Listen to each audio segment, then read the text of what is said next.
We actually already talked about a couple of things that actually ruin music, the future of music, fake Spotify streams, that one DJ that isn't doing a thing, and how money is laundered also through Spotify. Today it's again partially about Spotify. It's all about algorithms and how they actually change how musicians actually make their music. It's quite interesting. So let's head over to the studio and get started.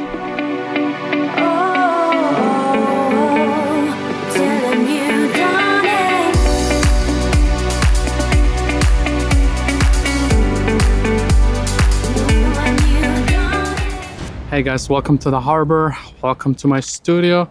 I honestly don't know what the truck is doing here in front of my studio. It's a little annoying, but at least this way we have a tiny bit more shadow. It's still extremely warm here in Germany, but not as crazy warm as the last 3 days. So we're actually able to sit here in the office and work, play a little table tennis, and also finally work again in the studio.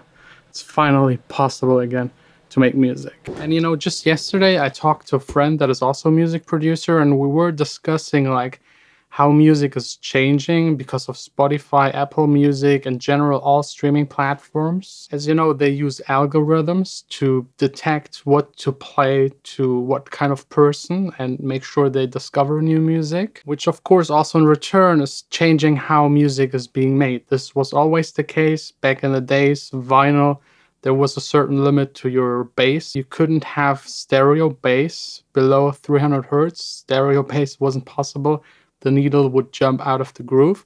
So that had to be taken into account. And of course also the playtime. You had this one vinyl, which costs a ton of money, and you wanted to make sure to make it full. So songs had a certain length that was really limited by the vinyl. Same for CDs, same for tape. But now with streaming, you could actually make the song as long as you want to. But what we actually see is that songs get shorter and shorter and shorter. Like 2 minutes 20 is just nothing out of the ordinary anymore. It's like pretty much the standard between 2 minutes 20 and 3 minutes, maybe even 3 minutes 30, which is closer to what it was on CDs. But longer than that, no one is actually doing that anymore. The reason is actually quite simple. It all has to do with how Spotify, or when Spotify is actually paying an artist. And that happens exactly after 30 seconds. So there is really no point in making your songs longer. And the shorter they are, they should still be long enough to hook the people, to make them like remember the song. So you should repeat the chorus at least 3 times. You can do that in 2 minutes 20. Bridges are being eliminated more and more out of pop songs. Pre-choruses sometimes also. So most songs that are 2 minutes 20, they're just like verse, chorus, second verse, chorus, chorus. So having long intros like back in the days, that's not happening anymore. Having like special songs that change a lot, this is not happening anymore. Like Bohemian Rhapsody wouldn't be possible with streaming. It just doesn't work. And there are more things that are changing, especially because of the algorithm. The algorithm of Spotify and Apple Music and YouTube is actually something good to some extent, because it's making sure that the music that is actually being heard for long enough, because Spotify can detect for how long any individual is listening to that one song. If someone listens to a song from start to finish, it's like a bonus point. If someone actually clicks from Facebook or Instagram onto Spotify to open the app to listen to your song, it's like 10 bonus points. Someone stops a song, skips a song, that's minus points. That's like the basic way this algorithm is working. And based on that, it's like showcasing that song to other people that either have a similar style that they listen to. Also on actually the daytime, like depending on what time of the day you log onto Spotify, you will see different playlists and different recommendations. Same for Friday, Saturday evening when people are in party mode. And that algorithm is definitely changing the music in a way that you want to hook the listener instantly. So a lot of songs nowadays start actually with the chorus, or at least like a little part of the main melody of the chorus, so that people are interested right away. A lot of songs that start with the verse actually make sure that the verse has something at the beginning that people will remember, or that makes them curious enough to actually listen to the entire song. Just for example, I'm working right now on a song that starts with, I think you're freaky, freaky, and I like that. which is kind of funny, but it immediately makes you keep on listening to the song because you want to know what's up. Another thing we see happening quite a lot are actually the changes in the album. You might think the album is dead thanks to streaming, because who listens to all of the songs? Like, you could just release singles. But there's one point against it, because if you're among the top artists and you have a chance to enter the album charts, it makes sense to actually have as many songs as possible on your album. Most albums back on the days on CD had maybe 12 to 16 songs. Now it's like 16 to 25, sometimes even 30 songs. Those albums are more compilations than albums, so they fake collaborate and just put their name on it and make this way more money, get way more plays on the entire album because there are more tracks. And this way they get pushed up the album charts. Because Spotify, all other platforms, and the Billboard charting system, they just take into account the entire streams of that album, no matter how many tracks are on there. They should actually divide it by the songs that are on the album to make sure you have a factor instead of just like the overall general number of all of the streams.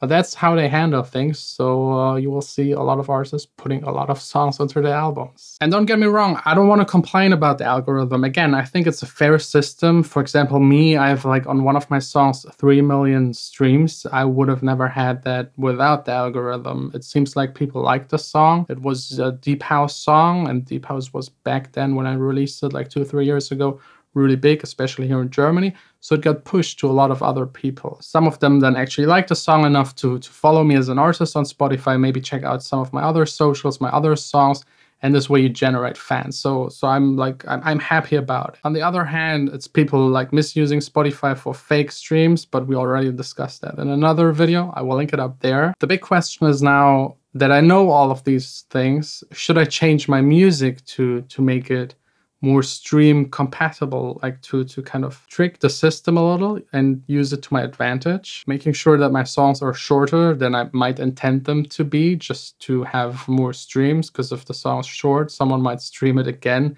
It's 2 streams instead of 1. You see that especially in audiobooks, like a lot of stuff that I used to listen to as a kid, it's still sometimes good to fall asleep. They split it up into like 1-minute chunks. On the CDs back, it was into like chapters, maybe 12 or 13. Now they have like 50 or 60, because every time they make money. These audiobooks, this children audiobook story kind of stuff, they make a ton of money this way. This is in return, again, unfair to all other artists, because as you know, Spotify collects all of the money and is dividing it based on the plays to all of the artists. If someone is this way generating more plays by splitting their songs into bunch of smaller songs, it's not really fair. It's taking away the share of the other artists. But back to the actually changing the music to make it fit to Spotify. That's my biggest conflict. Should I now sit here in the studio and make different music just so it works on Spotify, and this way build up a fan base and be more successful and make even better music? Should I just sit here and make what I love? I'm personally for the later one, but if you can somehow arrange to hit both, make something you just like, and maybe consider or have in the back of your mind that a shorter track that is right away hooky at the beginning might be better for you and more people will actually listen to it, then maybe you just have to go with the flow and do this, because everyone else on Spotify does it. So let me know what you think about this topic. Is that something that you take into consideration making your music? Is that something you don't even think about or didn't even know about? Now you know. How are you now handling the situation? Would really love to know. Start the discussion in the comments. Thanks a lot for watching. For me, it's now time to just sit here in the studio, make music, and not worry too much about the Spotify algorithm. And don't forget to tune in to another vlog, daily vlog here from the studio, sharing my life as a DJ and producer. That's it. Sign out.